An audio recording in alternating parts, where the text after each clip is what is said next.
Good morning, everyone. It really is a pleasure to see you all here. It's a great turnout. This is clearly a hot topic. And what I've been tasked to do, so I have, I believe, exactly 20 minutes to tell you all you need to know about software as a service and cloud computing. So what I'd like to do is just talk a little bit about software as a service, cloud computing, why it's so hot right now, why the topic is drawing such large crowds to events like this, and most importantly, what it means for you moving forward. Now, you cannot really talk about any IT trends, certainly over the past 6-8 months, couldn't talk about any IT trends without talking about the overall economic situation, the global economic situation. So certainly SaaS is no different. We've certainly seen an impact in Asia Pacific, and again, this number is excluding Japan in terms of overall IT spending and growth. Our estimate for 2009 is IT spending of around 7%, as opposed to in excess of 12% last year. So there's been a dip, but we have to put this in perspective. Relative to other regions, relative to all other regions globally, Asia-Pacific growth has remained relatively stable, relatively strong. And there's a good reason for that. The two biggest growth markets in the world, China and India, are both in this region. We're starting to see some trickle-down effect in terms of IT spending from the stimulus packages. You know, I have 500 billion US on the slide. It's closer to $1 trillion. 500 billion would be China alone. Certainly, the area of virtualization. And it's not because people are suddenly keen on the technology. It's because they need to find ways to better leverage their existing assets, particularly in the data center. Same with green IT. You know, it's not about corporate image per se. It's not about necessarily helping the environment. Those are nice, those are important, but it's really about saving money. It's about improving efficiencies, energy efficiencies in particular in the data center. Collaboration, unified communication. We've seen a big increase in focus and demand and awareness of the importance of these areas, particularly as we look for cost-effective ways to interact with colleagues, with partners, with suppliers, with other geographic regions, and minimize expenses related to things like travel. And finally, of course, the reason we're all here, software as a service and cloud computing. Over the past 12 months, I've heard about capital expenditures and the term CapEx more than I have over the past 20 years. It's unbelievable. Everyone is talking about CapEx and being able to cut down that upfront capital expenditures because budgets are being constrained. Budgets are being cut. And certainly a subscription-based approach or any approach that helps shift the focus towards operational expenditures, which tend to be a bit more stable, is something that is appealing. So the focus has shifted dramatically. Certainly I see it within our own company, but for most companies, dramatically shifted towards this absolute laser focus on operations, on operational efficiency, on process visibility, accountability, repeatability, transparency, basically understanding absolutely how efficient we are and where we can improve that efficiency, where we can manage with decreasing margins, manage with far less growth, or in some cases no growth at all. And it's had an impact on how we view IT and what IT projects get priority.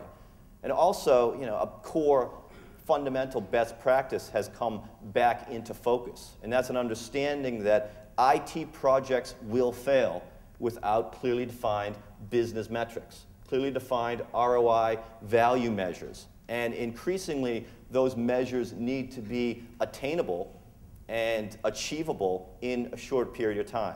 Weeks, certainly months, and certainly not years, as maybe was not the case going back 1 year, 2 years, 3 years. One of the challenges of talking about software as a service and cloud computing is the hype and the uncertainty and the confusion around the concept. So let me start the morning with a little bit of exercise for everyone. How many people fully understand the concept of cloud computing? Please raise your hand. There's no consistency in terms of how people are describing cloud confusion. So as an analyst, what do you do in a situation where there's an unlimited number of definitions? You add another one. That's what we do, right? So here's my definition of cloud computing. So Springboard, as we define it, and keep in mind that our objective here is to define this in a way that everyone can understand, not just technologists. It's a collection of IT-enabled resources and capabilities that can be delivered via the internet as a service. Now, the nice thing about that definition is, one, it's not particularly technical, and two, is it actually makes lots of assumptions and implications. And to actually fulfill on that definition, you need to understand some basic characteristics. So from a technology standpoint, that implies things like massive scalability, dynamic resource sharing, dynamic resource allocation. It implies some level of shareable resources, multi-tenancy as one approach to enabling that. It implies, obviously, web access as the mechanism for leveraging these services. But it goes beyond that. It also implies that services are not just the traditional software packages, the functionality. It's not just about software as a service. Cloud extends beyond that to include the platform, so the development environment and runtime environment on which some of these capabilities will be built. And it also includes the infrastructure, so things like storage, memory, and processing capacity underlying all of this delivery. So again, the important thing is to understand that software as a service and cloud computing are very much complementary, and in fact are, in many different ways, mutually dependent, but they're not the same thing. And one doesn't necessarily imply the other. We estimate the 2008 market for software as a service in Asia Pacific, excluding Japan, at around 500 million. And it's growing quite consistently and quite strongly. It's going to continue to grow quite strongly. Through 2012, we estimate a compound annual growth rate of approximately 40%, 38.5 roughly. Now, that's about 3, in some cases 4 times the traditional on-premise software market growth. So even though the overall trend is towards a maturing of the market, and we're not going to see consistent year-on-year growth of 80 or 90%, that's simply unattainable.